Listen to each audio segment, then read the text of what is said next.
Hello and welcome to a little something I like to call Reeldiculous. My name is Dylan, and after seeing Captain America Civil War, I, along with the rest of the world, immediately got rehyped for yet another Spider-Man movie. The deal made between House of Mouse-owned Marvel Studios and the juggernaut Sony was absolutely groundbreaking, something both the fans of the comics and films never dreamt would happen. But it's been a long road getting to where we are today, and an awfully eventful one to say the least. So, I've decided to create a longer than anticipated series walking us through Spider-Man's extensive live-action history, starting at the very beginning.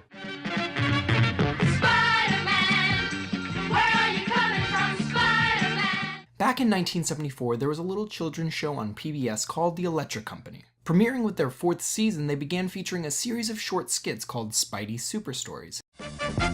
Spider-Man, where are you coming from, Spider-Man? Nobody knows who you are.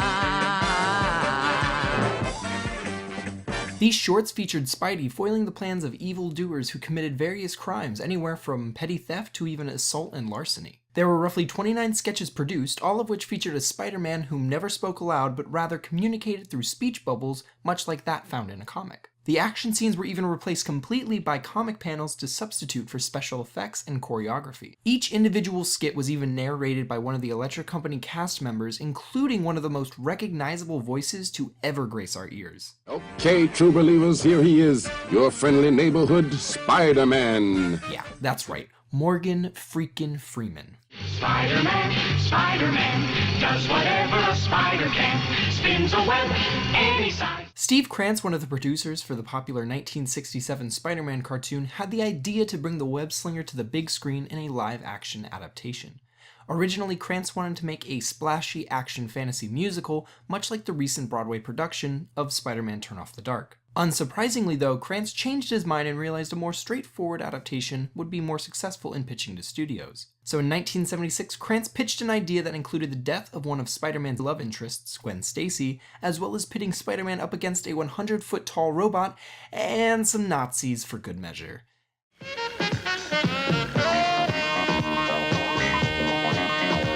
In 1977, CBS decided they wanted to produce a live-action Spider-Man TV movie starring Nicholas Hammond as the titular hero. The TV movie acted as a sort of backdoor pilot for a potential series, but CBS was still hesitant in going all in for the show and decided to give it a small 5-episode order instead. However, they still wanted their series to reach international audiences, so they decided to re-edit the TV movie into a theatrically released film and handed it over to Sony-owned Columbia Pictures for distribution. The decision turned out to be a successful one, so CBS decided to repeat the process 2 more times, resulting in 1978's Spider-Man Strikes Back and contender for Best Spider-Man Movie Poster ever, Spider-Man the Dragon's Challenge in 1979. I mean, look at it. So good. The series was considerably successful as a whole in terms of ratings, but in 1979, CBS decided to cancel the program after only 13 episodes.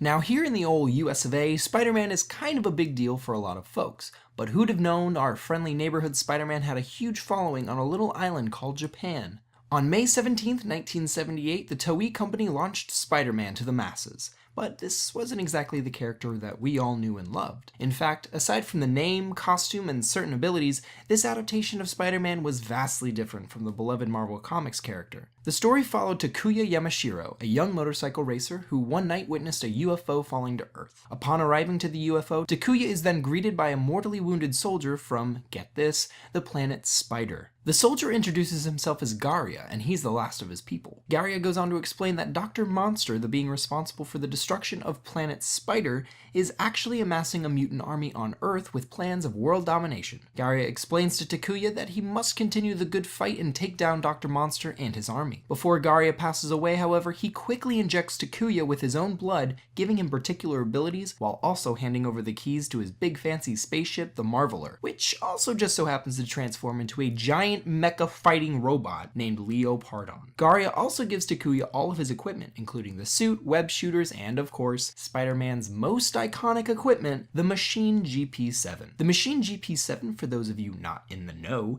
is Spider-Man's flying car that he so famously drives. Or pilots? Oh, and it's completely equipped with machine guns and missile launchers, because of course it is. Aside from being quite possibly the most ridiculous live-action Spider-Man concept, this series would actually go on to inspire the Super Sentai franchise, which we in the States know as the Power Rangers. The series as a whole went on to produce 41 episodes and even a spin-off film before ending on March 14th, 1979. As we've seen already, Spider-Man's first few go-arounds in terms of live action has been a roller coaster ride to say the least. But of course the ride doesn't end there, with scripts, ideas, and outlandish concepts just a few short years away. So I'd like to thank you all for watching this video, and if you like this video, do stick around because we will continue to explore Spider-Man's live action history and the Reeldiculous events that took place. Till next time.